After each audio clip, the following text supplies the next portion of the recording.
Second chapter है। तो कैसे हैं आप सब?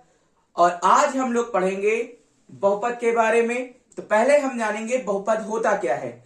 आपने पिछली कक्षाओं में पढ़ा होगा कि बहुपद होता क्या है, यानी ऐसे पद जिनका मान एक ऋणोत्तर पूर्णांक हो, यानी ऐसे पद जिनका मान एक ऋणोत्तर पूर्णांक हो। ऋणोत्तर पूर्णांक कहने का सेंस ये है कि ऋण से इतर हो। कैसा हो? ऋण से इतर मीन्स होता है अलग होना, यानी अलग हो, ऋण से अलग हो। इट मीन्स यदि किसी चर बहुपद पे या चर राशि पर, यदि किसी चर राशि पर अंडर रूट लगा हो। चर राशि का सेंस तो समझते हैं ना, अंग्रेजी के जितने भी वर्ड इस बहुपद में यूज होंगे वे सभी के सभी चर राशि होंगे, ठीक है।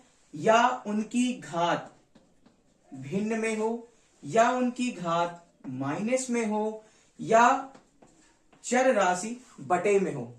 तो ऐसे जो पद होते हैं ये बहुपद की श्रेणी में नहीं आते हैं, ये बहुपद की श्रेणी में नहीं आते हैं। यदि अगर किसी बहुपद में इस प्रकार के कोई पद लगे हुए हैं तो वह बहुपद के अंतर्गत नहीं रखे जाते हैं। बाकी इनके अलावा यदि कोई पद आता है तो वह बहुपद के अंतर्गत होता है। अब जैसे बात करें बहुपद के प्रकारों की, किसकी बात करें?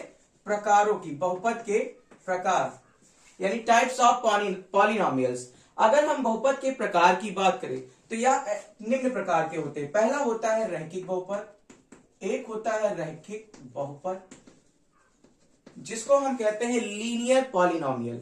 दूसरा होता है द्विघात